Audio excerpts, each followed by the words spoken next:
101,8 Smart FM Medan, part of KG Radio Network. Masih di program Smart FM Radio Talk bersama Dr. Nova Ariyanti SPM yang merupakan spesialis mata, dan kita juga masih berbincang seputar tema kita pagi ini tentang glaukoma, si pencuri penglihatan. Nah, di sesi pertama tadi, Smart Listener, dokter sudah menyampaikan bahwa glaukoma itu adalah kerusakan saraf mata akibat meningkatnya tekanan pada bola mata akibat gangguan pada sistem aliran cairan mata, benar ya dok ya? Dan gangguan yang dirasakan itu biasanya merupakan gangguan penglihatan, kemudian juga nyeri pada mata, sampai sakit kepala. Nah, untuk yang selanjutnya nih, dok, faktor resiko apa sih gitu yang dialami oleh penderita glaukoma? Oke, jadi seperti yang saya jelaskan tadi bahwa semua orang bisa saja menderita glaukoma, tapi ada individu yang memiliki faktor risiko untuk menderita glaukoma itu lebih besar. Salah satunya itu adalah pertama umur ya, tadi saya sudah jelaskan di atas 40 tahun ya. Yang kedua riwayat glaukoma di dalam keluarga ya. Jadi kalau ada orang yang menderita, saudaranya sekandung yang menderita glaukoma, kemungkinan dia pasti menderita glaukoma. Atau ada ibu bapak yang menderita glaukoma ya. Kemudian yang ketiga itu riwayat pemakaian kacamata, terutama yang mempunyai minus ataupun plus yang tebal ya, itu juga merupakan faktor risiko untuk terjadinya glaukoma. Kemudian yang keempat itu adalah riwayat cedera mata atau trauma pada mata sebelumnya, yang telah misalnya trauma kena bola, ya misalnya setelah dioperasi katarak misalnya, itu bisa aja menjadi faktor risiko untuk terjadinya glaukoma. Kemudian yang kelima itu penyakit kencing manis. Ini penyakit kencing manis merupakan faktor risiko untuk terjadinya glaukoma juga. Kemudian yang keenam itu adalah penyakit darah tinggi, merupakan faktor risiko juga, iya, untuk terjadinya glaukoma. Ya itu pasti berhubungan ya, karena dia sistemik ya kan. Kemudian yang terakhir nih, nah ini pemakaian obat-obatan steroid nih, anti radang, tapi juga sering dipakai untuk obat diet tuh katanya, yang mengandung steroid. Nah itu juga berbahaya ya, apabila kita pakai dalam jangka waktu yang lama, itu bisa menyebabkan glaukoma. Seperti itu. Iya, baik dia dalam bentuk obat makan, baik dia dalam bentuk obat tetes, ya steroid yang tetes, steroid salep, ataupun yang semprot. Tapi pemakaian dalam jangka waktu lama. Pemakaian dalam jangka waktu lama, jadi berbahaya. Iya, ya, sangat konsumsi sesuatu dalam dosis yang cukup lama tanpa konsultasi. Betul sekali. Seperti itu ya. Nah, supaya kita terhindar dari glaukoma nih dok, apa yang harus kita lakukan? Sebetulnya untuk pencegahan terhadap glaukoma ya, karena sebagian besar faktor risiko glaukoma itu tadi karena usia, kita tidak bisa mencegah pertama di usia, kemudian faktor riwayat keluarga dalam glaukoma, kita tidak bisa mencegah bahwa kita tidak mau dilahirkan dalam keluarga yang ada riwayat glaukoma. Iya benar. Nggak mungkin dong kita cegah ya kan. Kemudian ras juga kita nggak bisa cegah ya.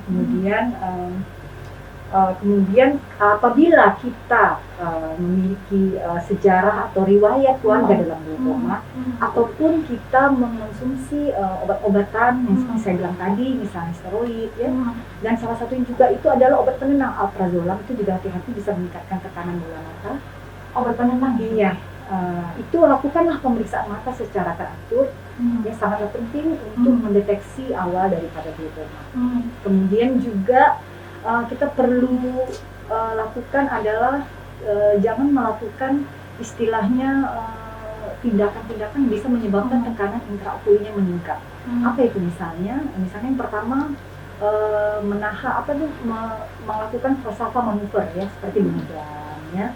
Seperti misalnya melakukan permainan alat tiup, misalnya saksofon, itu bisa meningkatkan tekanan intraokulir. Ataupun melakukan olahraga di mana kepala kita lebih rendah dari tubuh kita. Misalnya yoga, iya, itu juga bisa meningkatkan tekanan intraokulir. Seperti itu ya dok ya. Apalagi yoga ini sekarang lagi ngetren ya itu dia. Tapi tetap harus hati-hati, walaupun memang tujuannya itu kan adalah buat kesehatan ya dok. Tapi kalau terlalu juga nggak baik ternyata ya. Harus tetap melakukan konsultasi juga ya. Sejauh mana dia sudah melakukan yoga ini, apakah sudah berlebihan atau gimana gitu ya dok. Kemudian dok? Kemudian juga begitu kita terdeteksi glaukoma, itu umumnya pemeriksaan ataupun pengobatannya ataupun kontrolnya itu akan seumur hidup. Sama dengan kita menderita penyakit darah tinggi, sama dengan kita menderita penyakit kencing manis, akan melakukan pemeriksaan dan pengobatannya seumur hidup. Seumur hidup. Wah, Itulah dia. ini memang kesehatan ini memang benar-benar harus kita jaga karena kalau udah sakit itu mahal banget gitu ya, nggak cuma uang aja yang keluar, tapi pasti pikiran juga terganggu ya dok ya. Oke, nah kalau dari segi makanan nih dok, ada nggak pengaruhnya yang bisa memperparah atau sekaligus juga mungkin bisa mencegah untuk glukoma? Oke, kalau memperparah mungkin kita kalau menderita glukoma itu ya, supaya tekanan kita tidak meningkat ya, usahakan tidak minum kopi atau kafein atau minuman yang mengandung kafein ya. Kemudian yang kedua, untuk minum harus ada jeda, jangan langsung minum dalam satu tegukan. Iya, karena bisa meningkatkan tekanan bola mata. Kemudian kalau misalnya kurangi asupan garam ya, terutama untuk mencegah retensi cairan pada hipertensi. Kemudian juga kita komunikasikan sama dokter ya, kita rajin deteksi, rajin berkomunikasi, rajin melakukan pemeriksaan berkala ya. Kemudian satu lagi tuh yang paling penting, jangan marah. Karena kalau kita marah itu anak mata kita akan melebar. Oh seperti itu ya dok ya, berarti akibatnya apabila sudut bibir mata sempit itu akan tertutup. Akan Oke. terjadi peningkatan bola mata. Jadi harus, kalaupun mungkin mau marah harus ditahan ya dok ya. Jangan marah ya. Satu lagi tuh kalau bisa tidur malamnya itu jangan gelap gulita. Oh gitu. Jadi harus ada lampu tidur. Katanya bukannya kalau misalnya lampunya mati itu kita justru lebih enak istirahatnya. Betul, tapi pada orang yang glaukoma ada efeknya.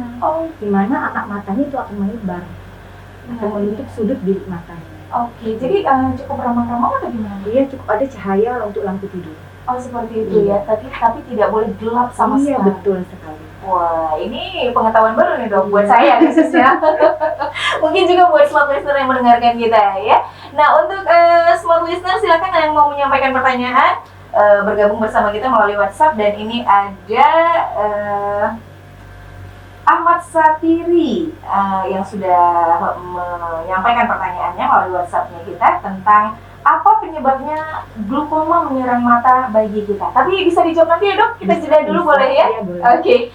Terima kasih untuk smart listener yang masih terus mendengarkan. Selamat terus melanjutkan aktivitas Anda sambil terus tetap bersama kami mendengarkan program Smart FM Radio Talk. Kami akan segera kembali sesaat lagi.